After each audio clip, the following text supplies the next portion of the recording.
डरना मत, डरना मत कि इष्ट देव को ये पसंद, क्या पसंद है? अनन्य चिंतन। धन का आश्रय भी नहीं होना चाहिए। सुनेरी मैंने निर्बल के बलराम, अपबल तपबल और बाहुबल, चौथो बल है दाम। और आपसे बता दें, कक्षा 1 के विद्यार्थी से PhD के प्रश्न नहीं पूछे जाते। आप मत डरना, क्योंकि आप क्लास में हैं ही नहीं, आप इस क्लास में नहीं हैं। आप डरना मत। नहीं आपको लगे कि भगवान हमारी भी परीक्षा लेंगे तो आज जो चैन से हम AC में रह रहे हैं, कल फिर सब खत्म हो जाएगा, ऐसा नहीं। ये डिग्री वालों की होती है। अपने लोग वो पार्टी छुइया वाले पहले क्लास वाले हैं, खूब टॉफी मिलेगी और आराम से पढ़ने को। यहाँ परीक्षा नहीं होती। यहाँ 2-4 क्लास तो ऐसे ही बढ़ा दिए जाते हैं। जब डिग्री आती है तब वहां परीक्षा होती है, इस बात की कि अब तुम्हारी स्थिति क्या है। त्रिपुरदास जी के ऊपर जो भगवान की विशिष्ट कृपा हुई, ये भगवान श्री कृष्ण चंद्रजू ने युधिष्ठिर जी से कहा। एक बार युधिष्ठिर जी ने कहा कि प्रभु, ऐसा भी आपका नाम लेते हैं, धर्म से चलते हैं, कोई कदम भी कहीं अधर्म नहीं। तो भगवान श्री कृष्ण ने कहा, यस्याहम अनुग्रहेणामि हरिष्ये तद्धनम शनैः ततो धनम त्यजन्त्यस्य स्वजनाः दुख दुःखितां स यथा वितथोद्योगो निर्विण्णः स्यात् धने हया मत्परैकृत मैत्रस्य करिष्ये मदनुग्रहम्। अर्थ समझ लो भाई, डरना नहीं, डरना ले ली। इसलिए बीच में कह रहे कलयुगी भगत है, ये ले अपनी कंठी माला अनुग्रहामि। बहुत अनुग्रह, हमें नहीं चाहिए आपका अनुग्रह। भगवान ने युधिष्ठिर जी से कहा, यस्याहम अनुग्रहेणामि, जिसे मैं स्वीकार कर लेता हूं कि ये मेरा है, उस पर मैं कृपा करता हूं। हमने ये देखा, पहलवानों से भी मिले हैं, वो कुश्ती में अपने जन को वहीं पीटते हैं जहां से कमजोर होते हैं। जैसे यहां मारा, बोले अब 1000 बार यही मारेंगे, वो 1000 बार मारेंगे यही थपाड़ा, 1000 बार मार के फिर गिरा के टिहुना से मारेंगे यहां। और जब टिहुना सह गए तब कहेंगे ठीक है लड़ो, क्योंकि हमने पक्का कर दिया अब यहां तुम्हारे कोई मारे तो तुम फेल नहीं होगे। ऐसे कुछ जगत गुरु श्री कृष्ण हैं। हमारा ये पार्षद कमजोर कहां से हो सकता है? जहां कमजोर वहीं मारा जाता है। बड़ा सुविधा होगी तो सुविधा पर ही मार चलेगी। अब सुविधा के बिना भी भजन हो सकता है। उस समय तुम्हारी मांग क्या होगी, सुविधा या भगवान? त्रिपुरदास जी किस लिए रोए? कि आपकी सेवा का प्रण लिया था, वो सेवा की पूर्ति।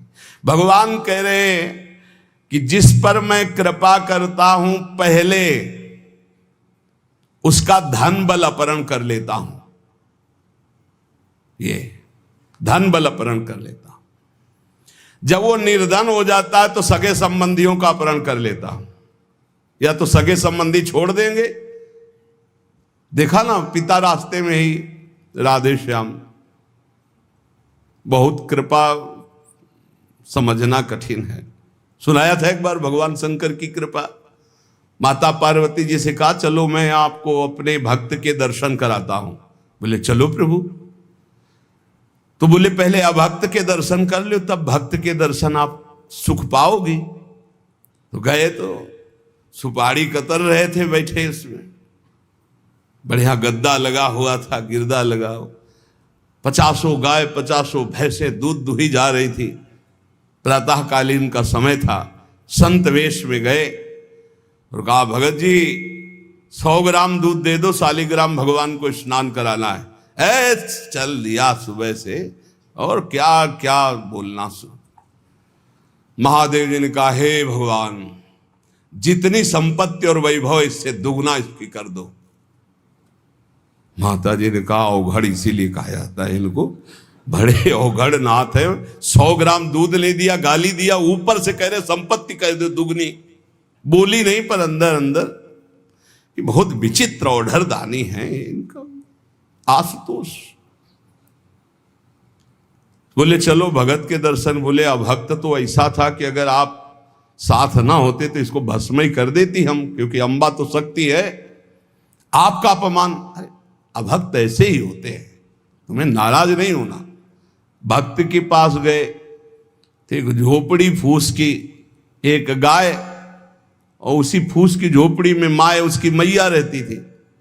गए, जो देखा संत तो साष्टांग दंडवत किया, आओ बैठो बैठाला, 100-200 ग्राम गाय का दूध होगा, वो बढ़िया पान करने को ले दिया। प्रभु थोड़ी देर भगवत चर्चा हुई। भगवान शिव ने कहा अच्छा भाई चलते हैं, हम तो विचरण करते रहते हैं। बोले संत भगवान कभी पुनः कृपा करके आना। हम कुटिया के बाहर निकले और कहा हे करुणा निधान भगवान, इसकी गैया और मैया दोनों हटा दो, मार दो। अंबा जी ने कहा आप बर्दाश्त नहीं होगा, 100 ग्राम दूध नहीं दिया तो उसको दुगना संपत्ति दे दी, और एक गाय पूरा दूध आपको पिला दिया, और मैया बातचीत करने के लिए थी उसको भी आपने मार दिया। कहा कि वो ये क्या है? बोले अभी तुम नहीं समझे। जब इतनी संपत्ति में साधु अपमान करके ऐसी गालियां देता, जब डबल संपत्ति होगी तो ऐसा अपराध करेगा, घोर नरक जाएगा, समझो। और इसका कुछ मन मैया में जाता है, कुछ गैया में जाता है। दोनों भगवान के पास गए, वे अखंड हमारा चिंतन करेगा, ये हमें लीन हो जाएगा। माता जी ने कहा ये बात तो सही। तो बोले जिस पर मैं कृपा करता हूं, इस माया प्रपंच से उसे अपने स्वरूप में स्थित करता हूं। वो जरूरत, देखो जरूरत है, ऐसा नहीं कि एक बुखार की दवा सबके साथ चलेगी। बुखार की भी क्वालिटियां हैं, समझना। अब मलेरिया है तो उसके लिए अलग, डेंगू है तो उसके लिए अलग, साधारण वायरल है तो उसके लिए अलग। हम लोग साधारण बुखार वाले हैं, चिंता मत करो। ऐसे हाई इंजेक्शन नहीं लगेंगे जैसे त्रिपुरदास जी के लगे, या प्रहलाद जी के लगे, या नरसिंह मेहता जी के लगे, या मीरा जी के लगे। अपने लोगों के नहीं लगेंगे। बहुत ऐसे वायरल, जैसे ऋतु का बुखार है ना, अपने लोग ऐसे बुखार के मरीज हैं। डेंगू वाले नहीं है कि भर्ती हो जाए, प्लेटें कम हो रही। डरना मत। अलग अलग बुखार की जैसे दवा, ऐसे अलग अलग भक्ति की स्थिति की परीक्षा होती है। अब इसकी स्थिति क्या होगी, वो तो जगत पावन करने वाले भगवान ये देखते हैं। बहुत सुंदर बात है ये, अगर समझ में आ जाए। भगवान अंधकार का नाश कर देते हैं, भगवान स्वप्न का नाश कर देते हैं। ये सब स्वाप्निक जगत है। अब मोह ममता से युक्त, इसलिए डर जाओगे। तो हम कह रहे हैं तुम्हारे साथ ऐसा होगा ही नहीं, क्योंकि तुम उतनी स्थिति के ही नहीं हो। डरना मत, सच्ची मानिए। क्या चक्रवर्ती सम्राट अम्बरीश जी भगवान के भक्त नहीं है? ध्रुव जी भगवान के लिए भजन करने के लिए गए तो आज ऐसा पद मिला कि त्रिभुवन में किसी को नहीं।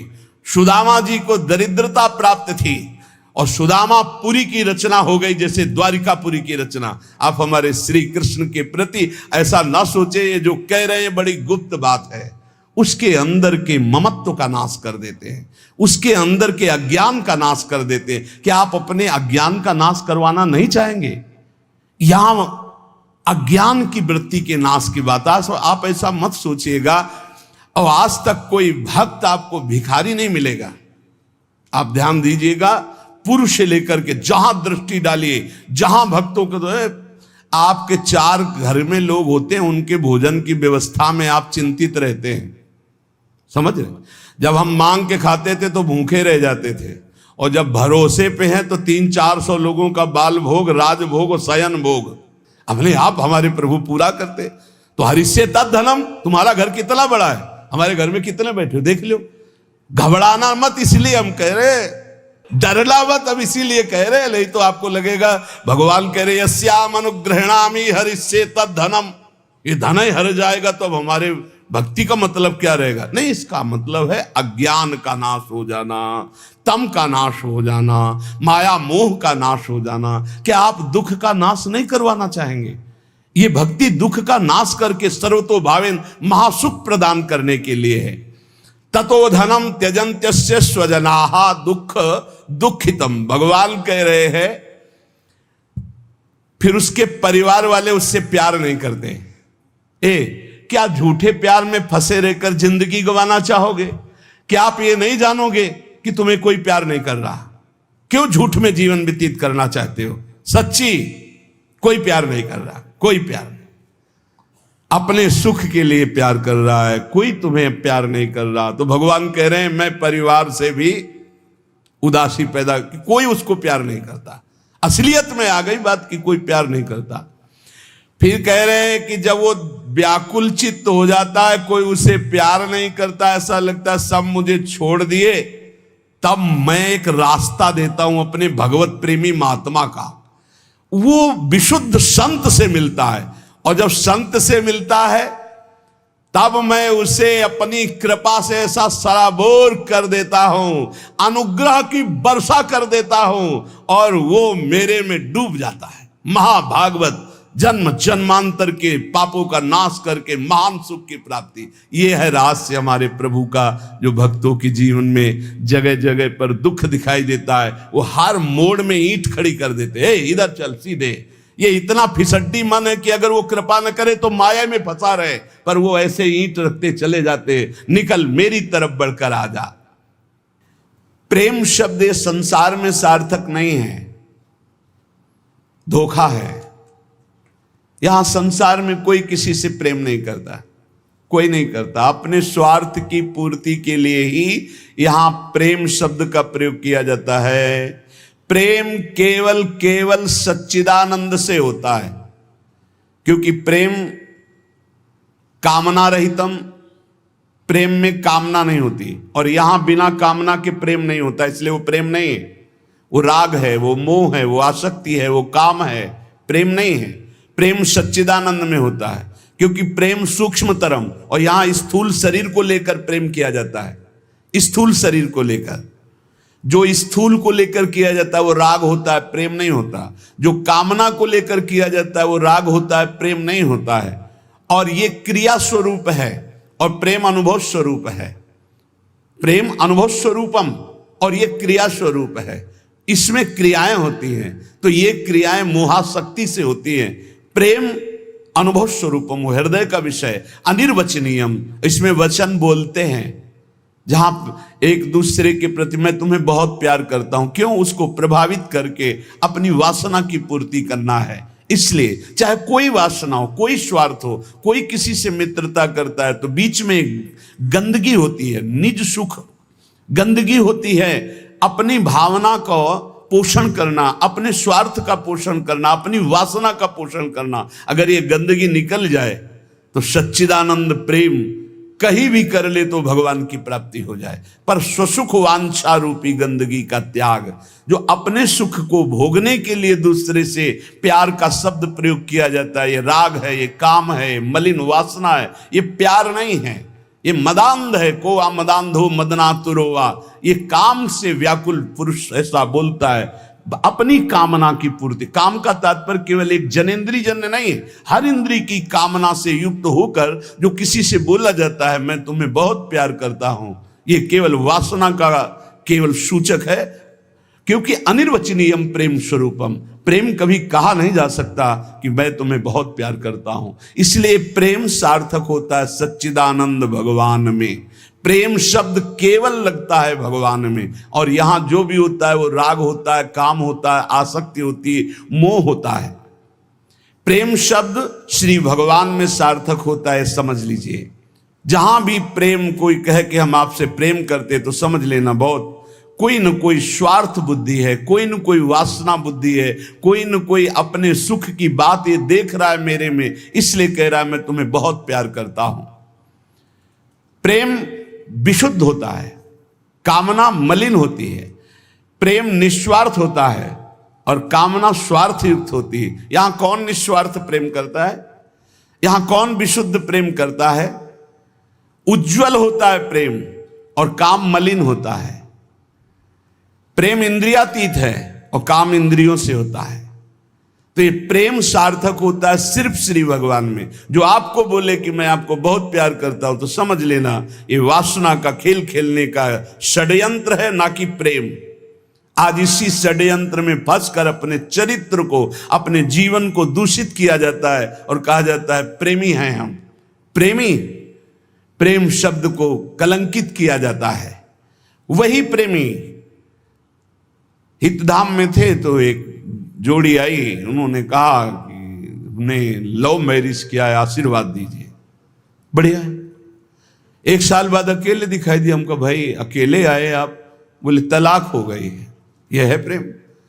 दूसरा मिल गया कोई स्वार्थ पूर्ति के लिए, उससे अच्छा अपनी भावना में, खत्म प्रेम।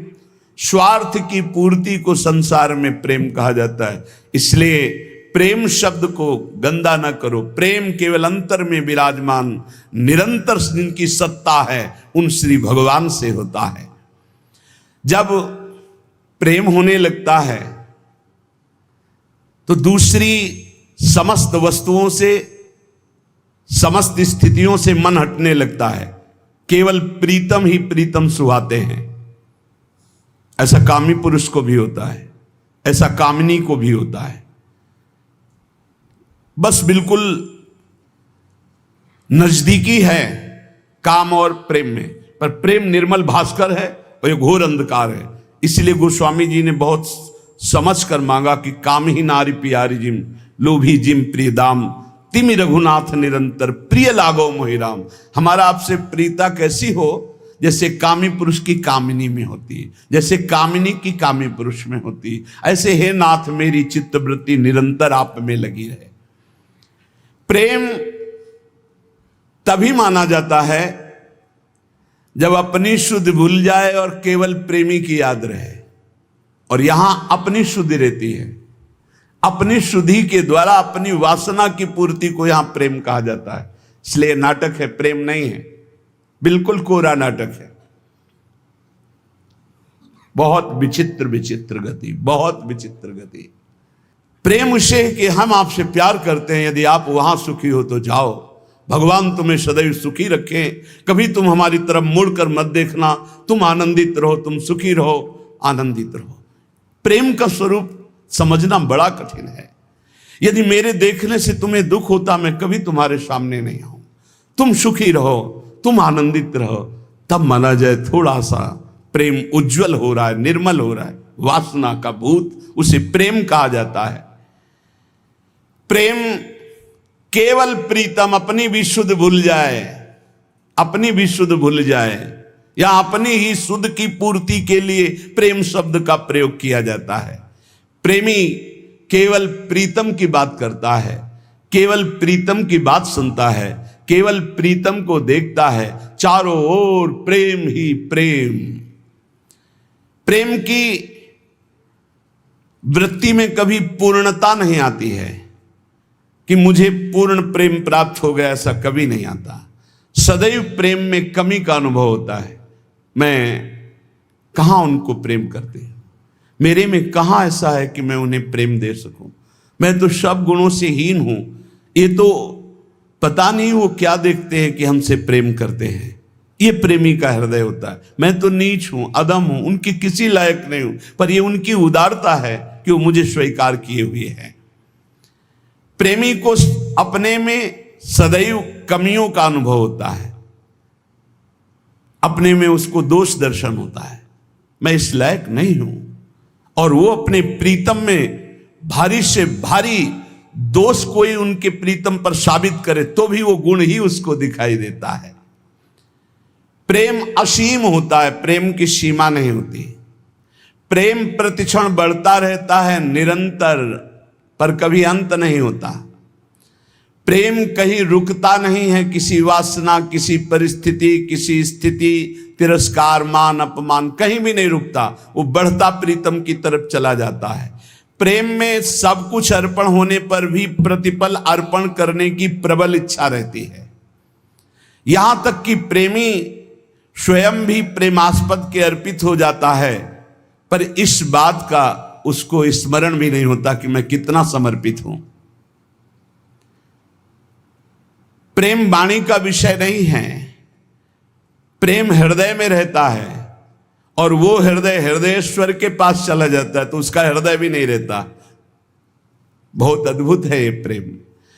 प्रेम जिसके हृदय में उत्पन्न होता है तो ना मन रह जाता है, ना बुद्धि रह जाते हैं। मन बुद्धि प्रीतम के पास चले जाते हैं, केवल प्राण धड़कते रहते हैं। प्रेम बड़ी दुर्लभ वस्तु है, ये प्राण देने पर भी नहीं मिलता। ये जिसे मिल जाता है उसके समान त्रिभुवन में कोई सौभाग्यशाली नहीं। जहां कुछ भी अपने लिए चाह है वहां प्रेम शब्द का प्रयोग न किया जाए। स्वार्थ है, प्रेम नहीं। प्रेमी का सुख इसी में है कि मेरे प्रीतम कैसे सुखी हों, तत्सुख सुखित्वम। एक बार रहीमदास जी ने सुना कि श्री ठाकुर श्रीनाथ जी महाराज बड़े सुंदर हैं और बहुत कृपालु हैं, रिझवार हैं। फकीर वेश में रहते थे रहीमदास जी, और जन्म तो अन्य धर्म में हुआ था पर उपासना अपने श्री ठाकुर श्री हरि की करते थे। श्रीनाथ जी यतिपुरा में गोवर्धन में विराजमान थे। आप जब आए दर्शन करने के लिए तो द्वार में ही ब्रजवासियों ने रोक दिया, जो द्वारपाल थे। देख के ही आप अंदर दर्शन करने नहीं जा सकते हो, फकीर वेश। ऐसे थोड़ी देर ठाकुर जी के दरवाजे पे खड़े रहे, झुंझला के बोले, ऐसी साहिबी और ऐसी बेकूफी, ऐसी साहिबी और ऐसी बेकूफी। साहब बुला रहे हैं, सेवक रोक रहे। अब सनकादि तो है नहीं कि जा 3 जन्म के लिए रोक दिया ना जय विजय ले, तो झुंझला के ही तो सनकादि ने साफ दिया था। प्रभु के दर्शन की इतनी व्याकुलता, तो रहीम जी के हृदय में इतनी व्याकुलता थी कि उन्होंने कहा, ऐसी साहिबी और ऐसी बेकूफी। अच्छा, मैं मिलेक्ष शरीर में जन्मा, इसलिए आप मुझे अंदर नहीं जाने देते, तो ये शरीर क्यों दिया था आपने? और चलो शरीर दिया था तो इच्छा क्यों की कि आओ मेरे दर्शन करने? मैं स्वयं इच्छा करके आया हूं। पहले सुनवाया, बड़े कृपाल हो, बड़े सुंदर हो, बड़े उदार हो, और बुलाया तो ऐसी साहिबी और ऐसी बेवकूफी, मुझे धक्का मार के बाहर किया जा रहा है कि मैं आपके दर्शन न कर सकूं। इतनी प्रशंसा सुन करके आया और आपका फकीर हूं, आपका हूं। हरि रहीम ऐसी करी ज्यों कमान सरपूर, खैच अपनी ओर को छाड़ी दियो अति दूर। हरि तुमने तो ऐसा कर दिया जैसे धनुष करता है। धनुष खींचा अपनी तरफ जाता है तो बाण दूर निकल जाता है, खींचा अपनी तरफ धक्का मार के दूर भगा रहे हो कि मेरे दर्शन नहीं कर सकते। गोविंद कुंड पर आए और वहीं बैठ गए, अश्रु चलने लगे कि अगर ये प्रीति दी तो आपने धक्का मार के हमें दर्शन देने से क्यों इंकार कर दिया? क्यों बुलाया आपने? ऐसा क्यों मजाक किया मेरे साथ? मैं आपके लिए जीवन धारण की हुई हूं और आपने धक्का लगा के बाहर करवा दिया।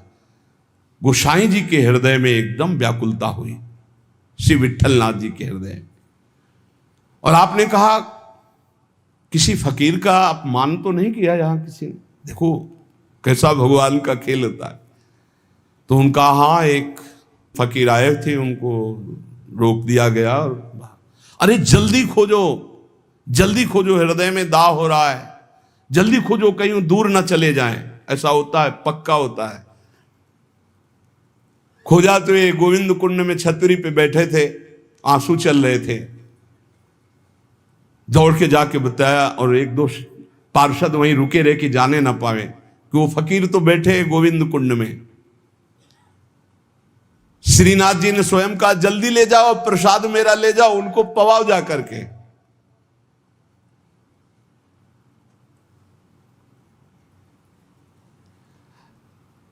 फिर श्रीनाथ जी ने कहा कि वो मान धारण किए हुए प्रसाद तो पाएंगे नहीं ऐसे, जब तक हम नहीं जाएंगे।